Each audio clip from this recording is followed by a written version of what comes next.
Cinema 2.0 కొత్త cinema చేసేటప్పుడు ఉండే అడ్వాంటేజ్ కంటే సీక్వెల్స్ చేస్తున్నప్పుడే ఎక్కువ లాభాలుంటాయి.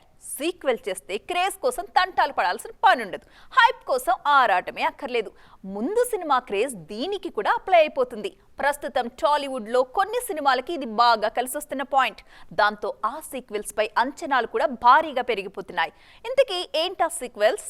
ఒకప్పుడు టాలీవుడ్ లో సీక్వెల్ అనే మాట వింటే చాలు నిర్మాతలకి గుండెల్లో రైళ్లు పరిగెట్టేవి. దానికి కారణం కూడా లేకపోలేదు. శంకర్ దాదా జిందాబాద్, గాయం 2, సర్దార్ గబ్బర్ సింగ్, కిక్ 2, నాగవల్లి, ఆర్య 2 ఇలా ఒకటా రెండా కొన్నేళ్ల వరకు సీక్వెల్స్ అన్ని ఫ్లాప్లే. కానీ బాహుబలి 2 తర్వాత ఆ సెంటిమెంట్ మారింది. కార్తికేయ 2, బంగారాజు, F3 లాంటి సినిమాలకు మంచి అప్లాజ్ వచ్చింది. ఆ విజయాల తర్వాత టాలీవుడ్ లో సీక్వెల్స్ ట్రెండ్ మరింత ఎక్కువైపోయింది. పాత కథలకు కొనసాగింపు చేస్తున్నారు దర్శకులు.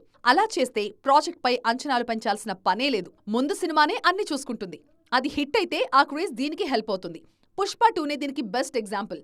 పుష్ప రేంజ్ 350 కోట్లయితే సీక్వెల్ స్థాయి 1000 కోట్లకు చేరిపోయింది. అది సీక్వెల్ కి ఉన్న అడ్వాంటేజ్. పుష్ప 2 మార్కెట్ హిందీలోనే ఎక్కువగా ఉంది ఇప్పుడు. ఇదొక్కటే కాదు, డీజే టిల్లు సీక్వెల్ పై కూడా క్రేజ్ మామూలుగా లేదు. సాధారణంగా సిద్ధు జొన్నలగడ్డ సినిమాలపై ఉండే అంచనాల కంటే టిల్లు స్క్వేర్ పై రెండింతల క్రేజ్ పెరిగింది. ఫిబ్రవరి 9న టిల్లు స్క్వేర్ విడుదల కానుంది. పైగా ఇప్పటికే విడుదలైన 2 పాటలు అదిరిపోయాయి. ఫ్లాపుల్లో ఉన్న పూరి జగన్నాథ్ కూడా సీక్వెల్ ని నమ్ముకున్నారు. స్మార్ట్ శంకర్ సీక్వెల్ కి డబుల్ స్మార్ట్ తెరకెక్కిస్తున్నారు. అలాగే గూఢచారితో అదరగొట్టిన అడవిశేష్ త్వరలోనే గూఢచారి 2తో రాబోతున్నారు. ఇక ప్రతినిధి 2తో రీఎంట్రీకి సిద్ధమవుతున్నారు నారా రోహిత్. రాజరాజ చోరాకి సీక్వెల్ గా స్వాగ్ అనే సినిమా చేస్తున్నాడు శ్రీవిష్ణు. ఇవే కాదు, సలార్, పెదకాపు లాంటి సినిమాలు కూడా 2 భాగాలుగానే వస్తున్నాయి. బాలీవుడ్ లో ప్రధానమంత్రుల బయోపిక్ ట్రెండ్ నడుస్తోంది ఇప్పుడు. కొన్నేళ్లుగా వరుసగా వాళ్ల జీవిత చరిత్రలు వెండితెరపైకి వచ్చేస్తున్నాయి. తాజాగా మరో బయోపిక్ కూడా రెడీగా ఉంది. దేశ రాజకీయాల్లో తనకంటూ ప్రత్యేక గుర్తింపుతో పాటు ఒక చరిత్రను లిఖించిన వాజ్పేయి బయోపిక్ ట్రైలర్ రిలీజ్ అయింది. మరి అదెలా ఉంది? దీంతో పాటు ఇంకా ఎన్ని బయోపిక్లు వస్తున్నాయి? Have a look. దేశ రాజకీయాల్లో మాజీ ప్రధాని అటల్ బిహారీ వాజ్పేయిది ఓ శకం. తాజాగా ఆయన బయోపిక్ వచ్చేస్తుంది. మై అటల్ హూ పేరుతో ఈ చిత్రం వస్తుంది. పంకజ్ త్రిపాఠి ఇందులో వాజ్పేయి పాత్రలో నటిస్తున్నారు. దివంగత ప్రధాని జీవితంలోని ఎన్నో ఉద్విగ్న క్షణాలను, విషయాలను సినిమాలో చూపిస్తున్నారు. ఇదే ట్రైలర్లోనూ ఆవిష్కరించారు దర్శకుడు రవి జాదవ్. యువజన నాయకుడి స్థాయి నుంచి లోక్సభకు ఎంపికవడం, అనంతరం బీజేపీ ఏర్పాటు, ప్రధాని అయ్యాక ఆయన తీసుకున్న నిర్ణయాలు, యుద్ధాలు, విదేశాలతో సంబంధాలు ఇలా ప్రతి ఒక్కటి ట్రైలర్లో చూపించారు. జనవరి 19న మై అటల్ హూ విడుదల కానుంది. అలాగే మరో మాజీ ప్రధాని ఇందిరా బయోపిక్ ఎమర్జెన్సీ సైతం 2024లోనే రానుంది. కంగనా రనౌత్ ఈ సినిమాకు దర్శకురాలు. ఎమర్జెన్సీ సినిమా కోసం తన ఆస్తులు కూడా అమ్మేసుకున్నారు కంగనా. అలాగే నరేంద్ర మోడీ జీవితంపై కూడా ఓ బయోపిక్ వచ్చింది. వివేక్ ఒబెరాయ్ హీరోగా నటించారు ఈ చిత్రంలో. ఇక మన్మోహన్ సింగ్ జీవితం ఆధారంగా వచ్చింది ది యాక్సిడెంటల్ ప్రైమ్ మినిస్టర్ పై అప్పట్లో చర్చ బాగానే జరిగింది. మొత్తానికి మన దేశ ప్రధాని, మాజీ ప్రధానుల జీవితాలను వెండితెరకెక్కిస్తున్నారు దర్శకులు. Welcome back. మెగా కుటుంబంలో హీరోలంతా ఒకవైపు ఉంటే నేనొక్కడిని ఇంకోవైపు అంటున్నారు వరుణ్ తేజ్. అప్పుడప్పుడు మెగా రూట్ ఫాలో అయినా ఎప్పుడు తనకంటూ ఒక సెపరేట్ రూట్ వేసుకోవడానికి ఇష్టపడుతుంటారు ఈ మెగా ప్రిన్స్. ఇప్పుడు కూడా అదే చేస్తున్నారు.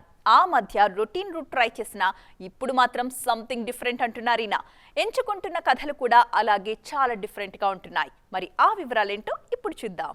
కెరీర్ మొదటి నుంచి ఎందుకో మరి మెగా ఇమేజ్ కి కాస్త దూరంగానే ఉన్నారు వరుణ్ తేజ్. ఆ చట్రంలో పడకుండా అప్పుడప్పుడు చేసిన మాస్ సినిమాలు తప్ప ఈయన సినిమాలన్నీ దాదాపుగా డిఫరెంట్ సబ్జెక్ట్సే. ఫలితంతో పని లేకుండా ముకుంద, కంచే, అంతరిక్షం లాంటి భిన్నమైన సినిమాలు చేశారు వరుణ్. వీటితో పాటు ఫిదా, తొలి ప్రేమ లాంటి లవ్ స్టోరీస్ తో కూడా ఆకట్టుకున్నారు. ఈ మధ్య ఎక్కువగా ఇమేజ్ బేస్డ్ కథల్ని ఎంచుకుంటున్నారు వరుణ్ తేజ్. అందులో F2, గద్దలకొండ గణేష్ మాత్రమే వర్కౌట్ అయ్యాయి. మంచి అంచనాల మధ్య వచ్చిన గని, గాంధీవదారి అర్జున డిజాస్టర్స్ అయ్యాయి. F3 కూడా ఏదో అలా అనిల్ రావుపూడి బ్రాండ్ తో నెట్టుకొచ్చేసింది. దాంతో మళ్లీ డిఫరెంట్ కథల వైపు అడుగులేస్తున్నారు వరుణ్ తేజ్. కొత్త దర్శకుడు శక్తి ప్రతాప్ తెరకెక్కిస్తున్న ఆపరేషన్ వాలంటైన్ లో ఎయిర్ ఫోర్స్ ఆఫీసర్ గా నటిస్తున్నారు వరుణ్. అలాగే కరుణ కుమార్ డైరెక్షన్ లో మట్కా అనే పీరియాడిక్ సినిమా కూడా చేస్తున్నారు. 40 ఏళ్ల క్రితం వైజాగ్ పరిసర ప్రాంతాల్లో జరిగిన యథార్థ సంఘటనల ఆధారంగా కరుణ కుమార్ ఈ కథ రాసుకున్నారు. ఈ 2 సినిమాలతో తన జాతకం మారుతుంది అని నమ్ముతున్నారు వరుణ్. ఒక్క హిట్ ఇచ్చిన హీరోయిన్ ని నిర్మాతలు అస్సలు వదిలిపెట్టరు. అలాంటిది వరుసగా 4 విజయాలొచ్చిన తరువాత కూడా ఒక హీరోయిన్ కి అవకాశాలు రావట్లేదు. అవునా? అలా జరగకూడదే అనుకుంటున్నారు కదా? కానీ జరుగుతోంది. ఓ హీరోయిన్ విషయంలో ఎగ్జాక్ట్గా ఇదే జరుగుతోంది. 4 హిట్లు ఇచ్చాక కూడా ఈమెకి ఛాన్సులు రావట్లేదు. ఇంతకీ ఎవరా అన్లక్కీ హిట్ హీరోయిన్? మీరే చూడండి. సంయుక్త మీనన్. కొన్ని రోజుల వరకు ఇండస్ట్రీలో బాగా వినిపించిన పేరు ఇది. 1-2 కాదు, అమ్మడు నటించిన 4 సినిమాలు బాక్సాఫీస్ దగ్గర విజయం సాధించడంతో సంయుక్త రేంజ్ ఎక్కడికో వెళ్తుంది, అసలు ఖాళీ లేకుండా ఉంటుంది అనుకున్నారంతా. కానీ అదేం జరుగుతున్నట్లు కనిపించడం లేదు. కేవలం కళ్యాణ్ రామ్ డెవిల్లో మాత్రమే నటిస్తున్నారు ఈ బ్యూటీ. భీమ్లా నాయక్తో గత ఏడాది టాలీవుడ్లోకి ఎంట్రీ ఇచ్చిన సంయుక్త తొలి సినిమాతోనే మంచి గుర్తింపు సాధించుకున్నారు. ఆ తర్వాత విడుదలైన బింబిసారా బ్లాక్ బస్టర్ అయింది. 2023లోనూ సంయుక్త మాయ కొనసాగింది. ధనుష్తో నటించిన sir, Sai Dharam Tej, Virupaksha block buster అయ్యాయి. ఇలా అడుగుపెట్టిన ప్రతి సినిమా బాగానే ఆడింది. టాలెంట్ ఉంది, గ్లామర్ షో చేస్తుంది. అయినా కూడా సంయుక్త మీనన్కు ఎందుకు ఆఫర్స్ రావట్లేదు అనేది అర్థం కాని ప్రశ్నే. వరుస హిట్స్ ఇచ్చినా ఈమెకు కోరుకున్న ఛాన్సులైతే రావట్లేదు.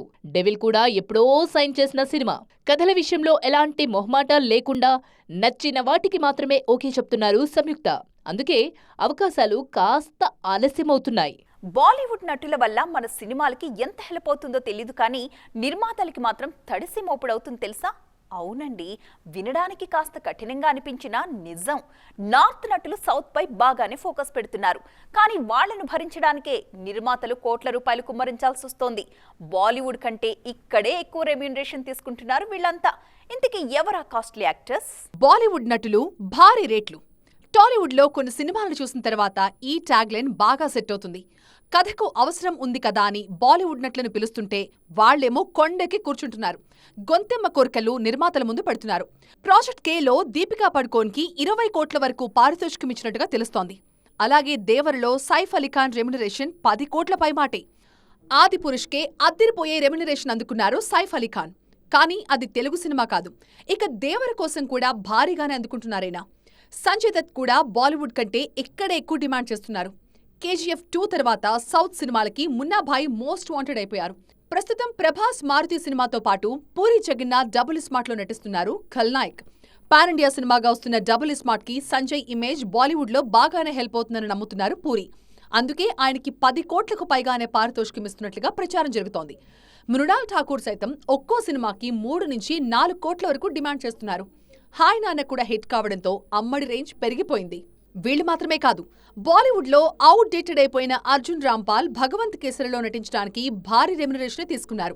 యానిమల్, వీరమల్లులో నటించడానికి బాబీ డియోల్ ఆస్తులు రాయించేసుకున్నారు. ఆ మధ్య RRRలో కేవలం 10 రోజుల డేట్స్ కోసం 5 కోట్లు అందుకున్నారు ఆలియా భట్. సాహోలో శ్రద్ధా కపూర్ 5 కోట్ల వరకు తీసుకున్నారు. సో ఫ్రెండ్స్, చూసారుగా, ఇది ఇవాల్టి సైన్మా 2.0. మరిన్ని special stories and interesting updates తో రేపటి సైన్మా 2.0లో మళ్ళీ కలుద్దాం. అప్పటి వరకు చూస్తూనే ఉండండి TV9.